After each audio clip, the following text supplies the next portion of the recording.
Arada Kriparuan. Nous allons continuer notre lecture du Srimad Bhagavatam. On en est au 3e chant, chapitre 9, verset 24. 34, pardon.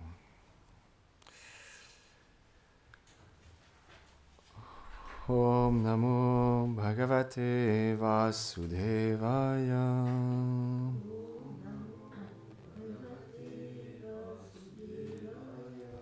Om Namo Bhagavate Vasudevaya.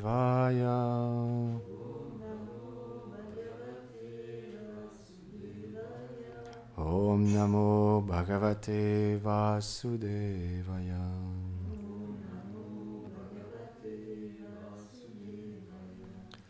Nana karma vitanena Prajabhavi Sikshata Natma Vasidati Asmite Varshiyanmad Anugraha. Tu ne seras pas affligé par l'illusion matérielle, bien que tu sois engagé dans la création d'innombrables créatures, puisque tu as déjà reçu ma bénédiction pour faire cela. Commentaire. Srila Vishwanath Chakravarti Thakur cite le Seigneur. T'ayant enseigné ce qui a trait à la voie du Gyan, l'aspect impersonnel du Seigneur, de la bhakti, du pur service de dévotion qui permet d'éveiller la relation qui existe éternellement entre le Seigneur et l'âme, et au rasa, les doux sentiments d'amour que le Seigneur échange avec ses dévots, je te donne ma miséricorde, non seulement maintenant, mais pour toujours. Om Aganati Milandasya Ganam Jaram Sharakayan Shakshu Militam Yena Tasmai Shri Gurave Namaham Namaham Vishnu Padaya Krishna Prestaya Bhutale Shrimati Bhaktivedanta Swami Niti Namine Namaste Sarasvati Deve Gauravani Pracharine Nirvishesha Shunyavadi Paschatya Deshatarine Jai Shri Krishna Chaitanya Prabhu Nityananda Shri Advaita Gadadhar Shivasadi Gaura Bhakta Vrinda Hare Krishna Krishna Krishna Hare Hare Hare Rama Rama Rama Hare Hare Vrindaye Tulasi Devyaye Priyaye Keshavasya Cha Krishna Bhakti Pratidevi Satyavate Namo Namaha.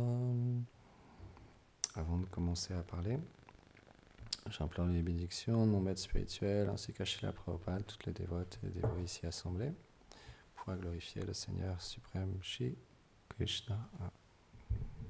Ça fonctionne? Oui, c'est bon. C'est un très beau verset. Le Seigneur, Vishwanath Chakravarti Thakur, il cite le Seigneur dans ce commentaire. Et le Seigneur, il parle à Brahma. Il lui dit, ne t'en fais pas. Je t'ai donné ma bénédiction pour que tu puisses faire ce service, pour que tu puisses le faire.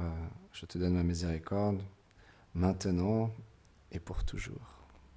C'est tellement puissant les bénédictions qu'on peut recevoir du Seigneur suprême et des purs dévots, de leurs représentants, que ça permet de pouvoir accomplir des choses inconcevables. Parce qu'effectivement, comme on l'a expliqué dans les dernières conférences, Brahma, il devait créer le monde entier. Et c'est très complexe, c'est un service qui n'est pas accessible pour tous.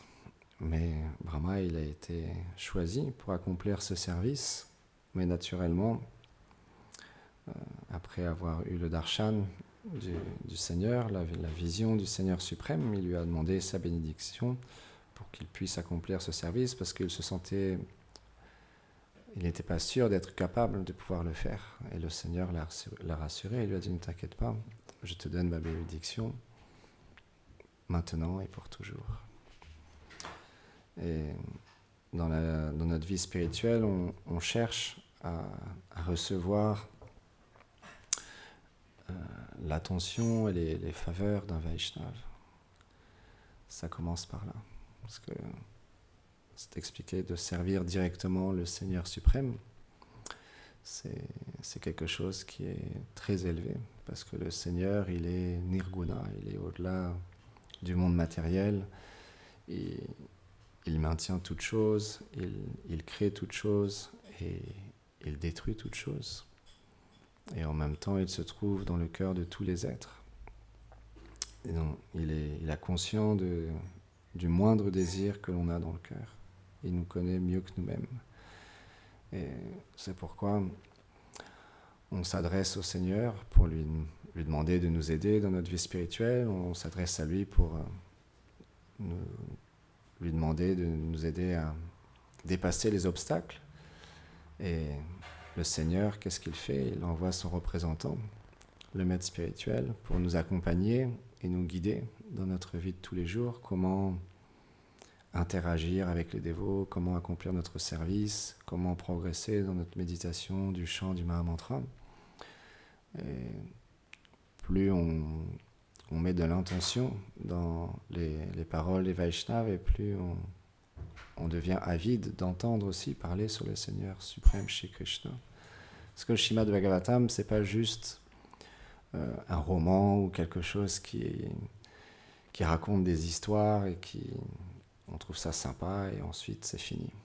Le Srimad Bhagavatam, c'est un livre actif qui nous permet, à travers tous ces échanges, de pouvoir mettre en pratique dans notre vie quotidienne les instructions, les événements qui se passent, les prières de tous les grands Vaishnavas qui sont dans le Srimad Bhagavatam. Donc c'est pourquoi c'est le manuel de notre vie quotidienne.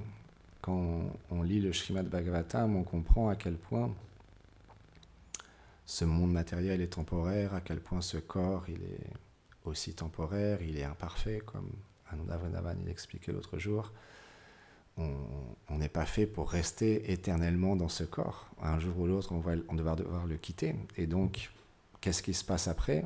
Le Srimad Bhagavatam nous explique tout le samsara, ou comme Gorananda expliquait hier, on peut aussi atteindre cette libération, plus dans l'aspect du Brahman impersonnel. Tout ça est décrit aussi dans le Srimad Bhagavatam, où on atteint ce sommeil profond. Mais ce n'est pas la finalité, parce que le Srimad Bhagavatam, après, dans le 10e chant, Shukadeva Goswami, il décrit, après avoir énoncé toutes ces grandes histoires des saints, des rois, etc., à la fin, au 10e chant, il revient au divertissement d'enfance de Krishna. Et là, Maharaj Parikshit, il découvre le rasa. Comme Vishwanath Chakravarti Thakur, il cite le Seigneur. D'abord, il y a la voie du Gyan, donc l'aspect impersonnel du Seigneur, de la bhakti et du rasa. Et dans le 10e chant, Maharaj Parikshit, il entend parler du rasa, de ces 12 échanges d'amour qu'accomplit le Seigneur avec ses associés. Et comme on l'a lu, Gorananda l'a lu dans le Tanaya porté, il y a le Sakyaras, le Dasyaras, Sakyaras, Vatsalyaras et Madhuryaras. C'est cette attitude de servir, de sentiment d'être un serviteur, Dasyaras, de sentiment d'amitié, Sakyaras, et ce sentiment parental, et c'est le Vatsalyaras, le Madhuryaras, c'est le sentiment amoureux. Et à travers ces échanges, le Seigneur, il goûte une félicité, et ses dévots, ils goûtent une félicité vraiment très particulière. Et plus on progresse dans notre chemin spirituel, et plus naturellement on va découvrir quelle est notre véritable identité. C'est ça le but. Le but le Bhakti Yoga, le but de lire le Srimad Bhagavatam, la Bhagavad Gita, de s'associer avec les dévots, de chanter les saints noms, c'est d'éveiller ce rasa qui est en nous. Ce sentiment d'amour cet échange d'amour que l'on a avec le Seigneur et ses associés, parce que souvent on dit le Seigneur, mais dans le monde transcendantal, comme Gurudev l'explique souvent, c'est pas qu'on est dénoué de relations avec les autres. Il y a tout un tas de relations tous les jours quotidiennes qui existent à Vraj et qu'on expérimente à travers toutes les personnes qui nous entourent. Donc c'est vraiment des relations qui sont au-delà de notre conception matérielle liée à ce monde des relations.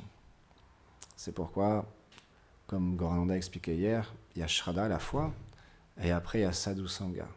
Et quand on s'associe avec les sadhus, avec les sages, une âme réalisée qui a réalisé son identité, alors, potentiellement, si notre attitude est bonne, favorable, on peut nous-mêmes être attirés par ce rasa. Et c'est quelque chose de très très rare. On discutait de ça hier avec Ananda Vrindavan Lila, au retour dans la voiture. On se disait, on est tellement fortunés. Notre vie, elle est incroyable. On fait du service, on a Gurudev qui est présent, qui nous guide, qui nous partage des choses tellement merveilleuses. Et on sert dans le temple. On est comme des enfants qui graduellement retrouvons notre identité éternelle. Mais c'est très rare, c'est très précieux. Personnellement, j'ai jamais vu ça. Dans toute ma jeunesse, j'ai voyagé en Inde, j'ai été dans différents temples, j'ai été associé avec de grands Vaishnavas. Mais ce que Gurudev nous partage, ce qu'il met en place, et c'est vraiment extraordinaire. C'est quelque chose de vraiment unique. Et quand on a la bonne fortune de faire partie de ça, parfois on réalise, waouh, en fait c'est incroyable. Ça dépasse même tout ce que j'aurais pu imaginer. Tout ce que j'aurais pu prévoir, tout ce que j'aurais pu imaginer faire dans cette vie, ce que mon maître spirituel a mis en place pour moi, c'est bien plus grand et merveilleux que tout ce que j'aurais pu espérer. Et quand on réalise ça de plus en plus, on devient endetté. Et c'est une dette d'amour qui nous fait simplement ressentir plus d'amour pour le Vaishnava, plus d'amour pour le Srimad Bhagavatam, pour les frères, les sœurs, le Saint-Nom. Parce que ce monde, il est temporaire. Bien qu'on vit chaque jour, chaque instant, comme Ananda Vrindavan disait, on pense vivre les choses et on agit dans ce monde, on a notre conscience, notre mental, tout ça est très complexe. Et on pense être l'auteur de nos actes, on pense connaître la vérité à travers notre petite intelligence, mais tout ça en fait c'est juste une illusion, c'est juste temporaire. C'est comme Govinda Maharaj, il explique, c'est comme une pièce de théâtre. On est un acteur, on est sur scène, on joue un rôle, on s'identifie au rôle, on joue un rôle, et après les rideaux se ferment, et on va dans les coulisses, on se change, et hop, on redevient notre deuxième personnage. Et comme ça, dans notre vie, on a plein de personnages. Un personnage, deux personnages, trois personnages, 5, 6, 10. C'est illimité. Le nombre de personnages auxquels on s'identifie, c'est illimité. Et c'est pourquoi le Srimad Bhagavatam nous enseigne comment quitter cette plateforme de jouer un personnage et de redécouvrir qui nous sommes véritablement. Une âme spirituelle qui a voyagé depuis très très longtemps dans ce monde. Parfois, on ne sait pas ce qui se passe, on vit une expérience et on se dit « Ah, j'ai déjà vécu cette expérience ». Ou on a quelque chose qui nous fait peur, on ne sait pas pourquoi, on ne sait pas d'où ça vient. Ça peut venir de nos vies passées. On a vécu quelque chose dans nos vies passées, c'est comme ça se manifeste dans cette vie sous une autre forme, un peu subtile, quelque chose qu'on on perçoit. C'est tout ça, ce sont les samskars, ce sont les impressions des vies passées. Et on en a beaucoup. C'est pourquoi ça prend du temps de se dégager de cette, comme Govinda Maharaj le dit, de cette matrix.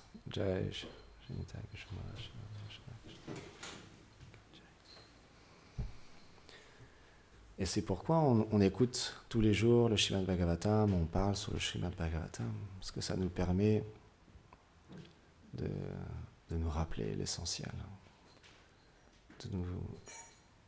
d'éveiller cette nature qui est en nous. Par exemple, il y a un très très grand Vaishnava de notre lignée, Srila Bhaktisiddhanta Sarasvati Thakur Prabhupada. Quand il était présent sous cette terre, il avait beaucoup de disciples. Et par exemple, il y avait un de ses disciples, il disait de lui que c'était comme son Ganesh personnel. C'est intéressant parce que Vyasadeva, quand il a narré le Srimad Bhagavatam, c'est Ganesh qui a tout mis par écrit. Et Bhaktisiddhanta, quand il parlait, ce Vaishnava, Ananta Vasudeva il s'appelle, il était tellement expert, il mettait tout par écrit, les enseignements de Bhaktisiddhanta. Et quand Bhaktisiddhanta il parlait, parfois Bhaktisiddhanta il s'arrêtait au milieu de la classe, il le regardait et il citait un verset. Et il citait exactement le verset que Bhaktisiddhanta avait en tête, ou désirait qu'il cite à ce moment-là de la conférence, qui amène un point philosophique. Tellement il était en fait présent dans le Harikatha, focus. Parce que le Harikatha, les gloires du Bhagavatam, c'est quelque chose de vraiment extraordinaire. Dans le temps, il y a de nombreuses années, les Vaishnavas étaient tellement concentrés.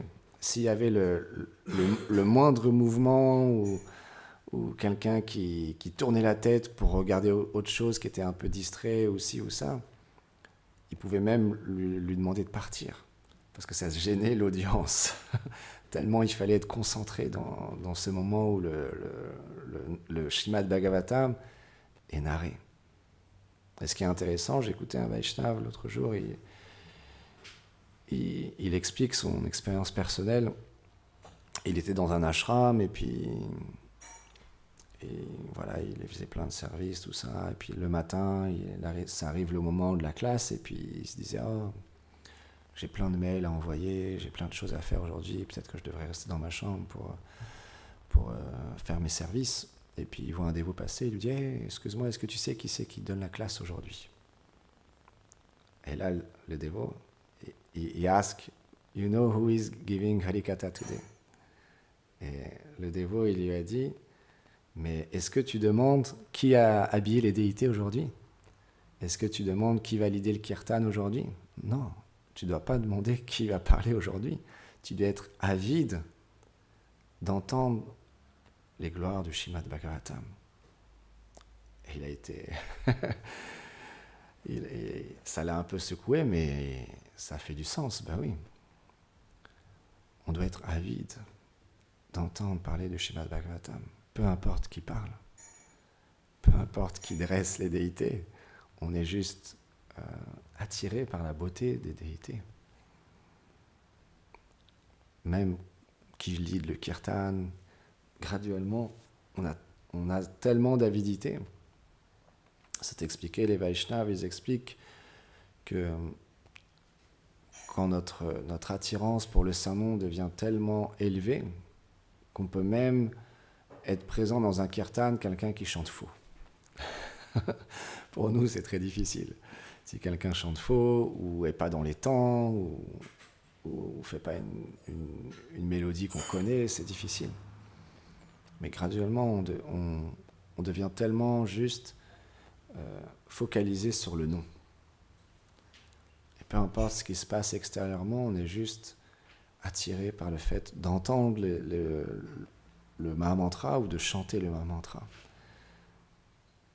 Peu importe l'environnement, qui chante, qui lead le kirtan aussi ou ça. Donc c'est quelque chose aussi qui s'applique dans tous les aspects du service de dévotion, que ce soit l'habillage ou la narration du Srimad Bhagavatam, la cuisine. Comme Bhaktisiddhanta, il récoltait le Mahaprasad qui avait été offert sur l'autel et il mélangeait tout dans son assiette et il mangeait comme ça. Il honorait le Mahaprasad sans faire de distinction si c'est sucré, salé, il mélangeait tout. Tellement élevé, on ne peut pas imiter. Mais ça montre le point que tout ce qui est en lien avec le Seigneur est merveilleux.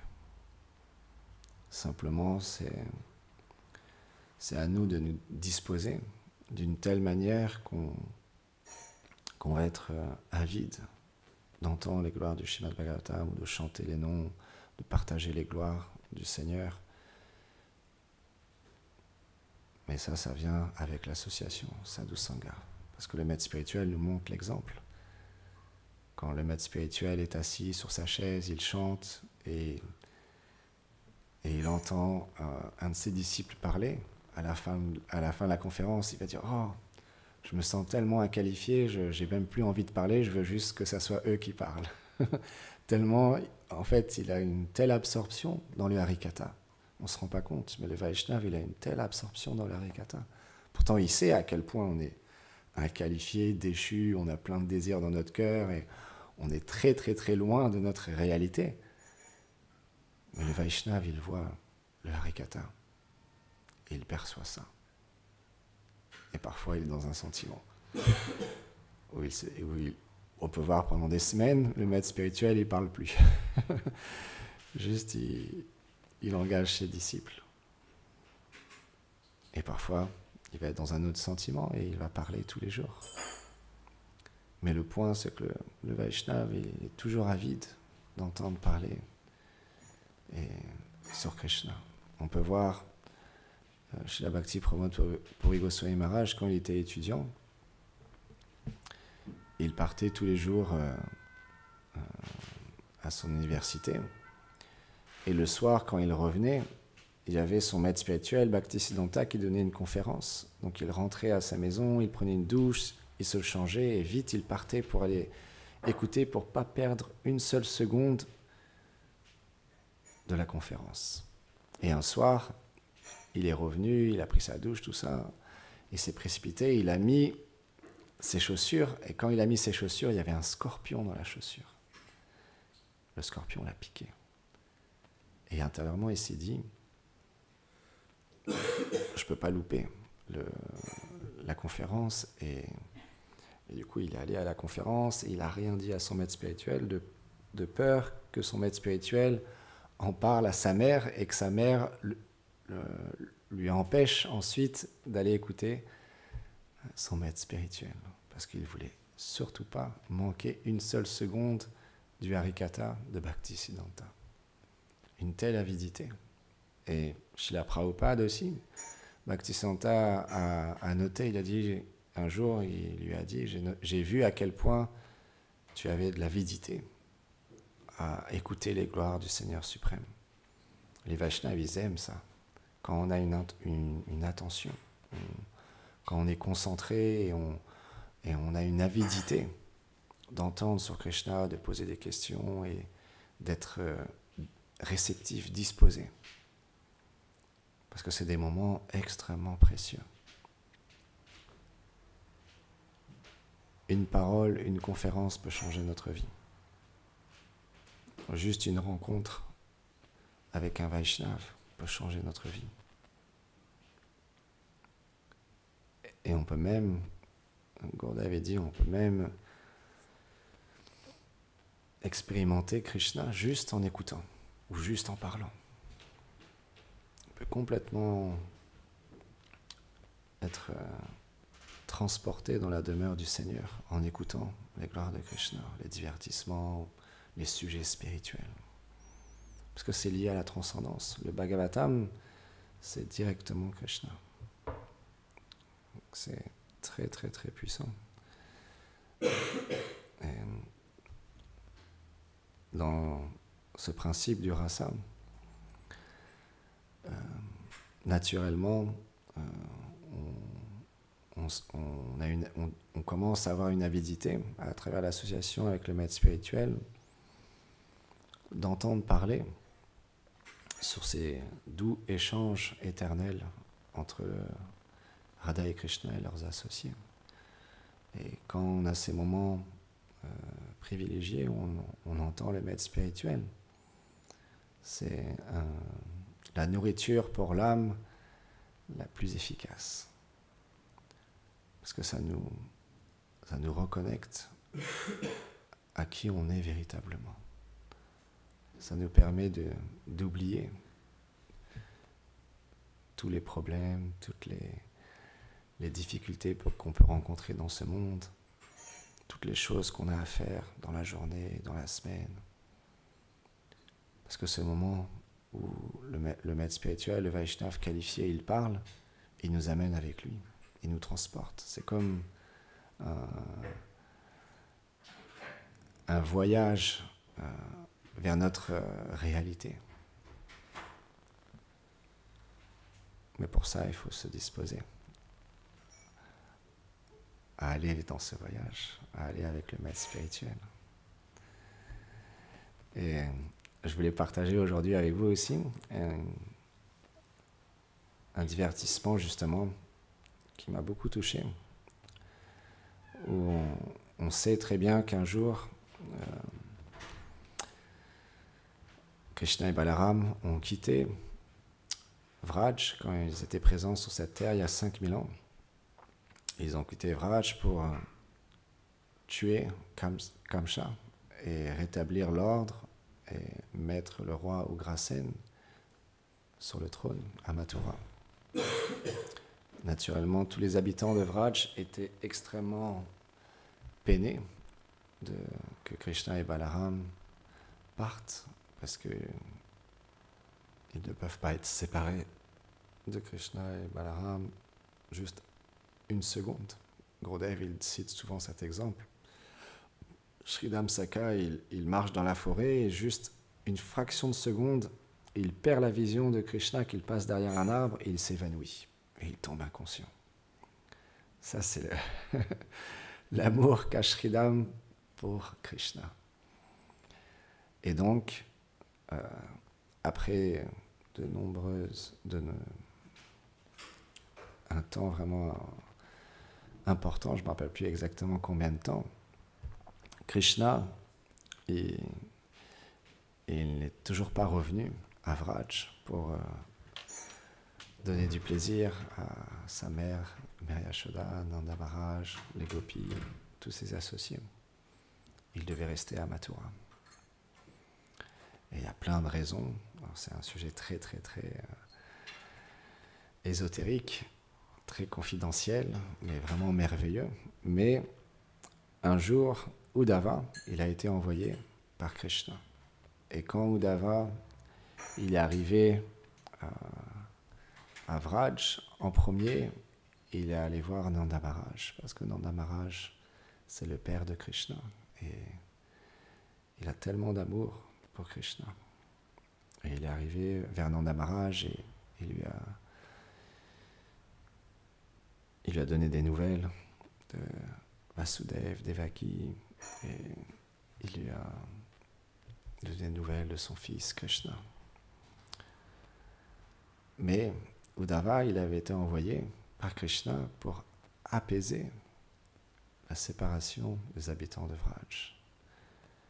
Mais Uddhava, quand il est arrivé à Vraj, il pensait qu'il avait une grande dévotion, parce que le Seigneur lui-même lui a dit, tu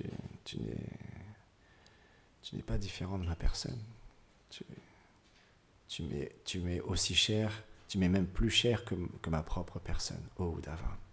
C'est pourquoi je te demande d'aller à Vraj. Mais en fait, Krishna, il a envoyé Uddhava pour qu'il découvre la dévotion suprêmement élevée des habitants de Vraj et qu'il apprenne d'eux. Et justement, quand Uddhava, il a vu la séparation et les pleurs, l'amour que Nanda Maharaj a pour son enfant, il a été complètement déconcerté. Il s'est dit, mais comment, intérieurement, à l'intérieur de lui, il s'est dit, mais comment je vais pouvoir consoler, apaiser la séparation de Nanda Maharaj.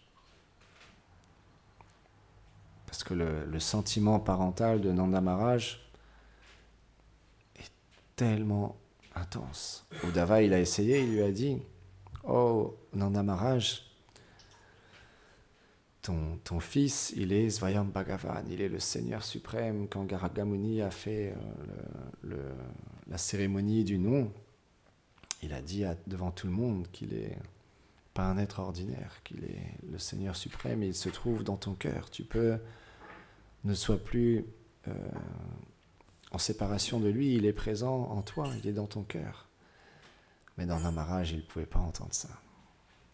Parce que l'amour de Nanda Maharaj est illimité.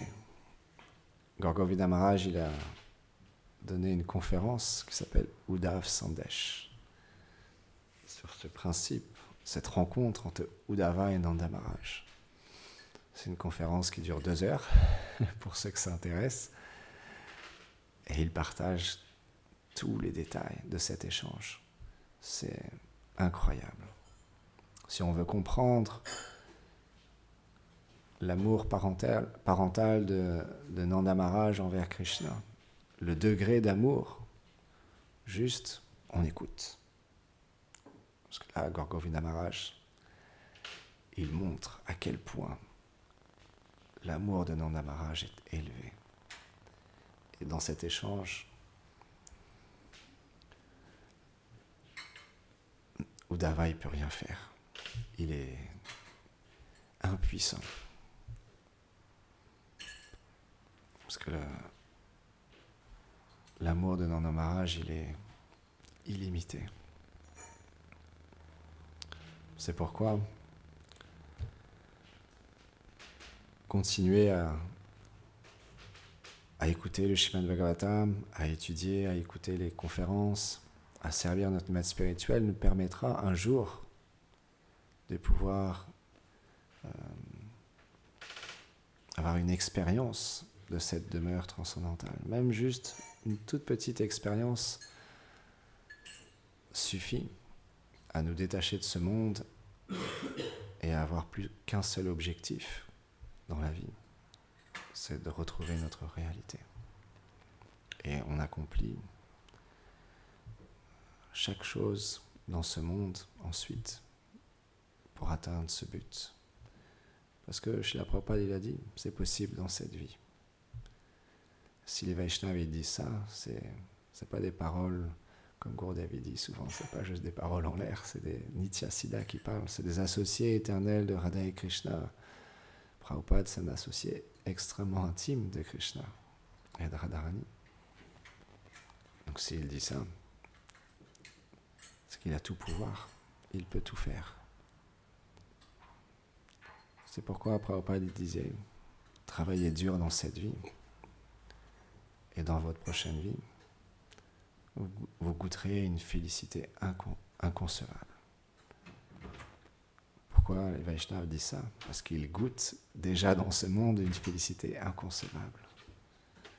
Les Vaishnavas, même s'ils sont dans ce monde, ils sont déjà dans leur réalité éternelle. Ce ne sont pas des charlatans, des yogis, des mystiques qui nous donnent, qui veulent qu'on leur donne de l'argent, qui veulent qu'on leur donne du pouvoir ou de l'adoration, et en échange, ils nous promettent des petites choses, ou ils veulent quelque chose de nous. Non. Prabhupada, il ne voulait rien de ses disciples. Absolument rien.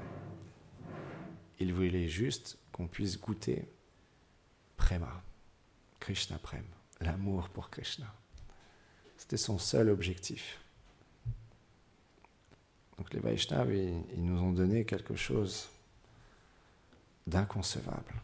Et maintenant, le Śrīmad Bhagavatam est présent partout, à travers le monde, parce qu'il y a des personnes qui distribuent les livres, qui vendent les livres.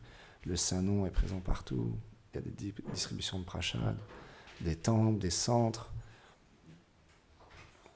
Beaucoup de personnes maintenant peuvent se connecter. Mais nous, on est très fortunés. Parce que ce qui se passe ici, avec Gurudev, c'est très spécial. C'est vraiment très très spécial. On aurait pu être n'importe où, et on se retrouve ensemble à servir un Vaishnava extrêmement qualifié, qui a de l'amour pour nous, on ne sait même pas pourquoi, qui nous donne son soutien, qui nous accompagne malgré tout, parce qu'il voit autre chose en nous, il voit notre réalité, et il voit le potentiel que l'on a de se connecter à notre réalité. Et pour ça, il est prêt à tout faire, tous les arrangements pour qu'on puisse continuer dans cette vie et aller au bout avec lui. Go Premanande Haribol.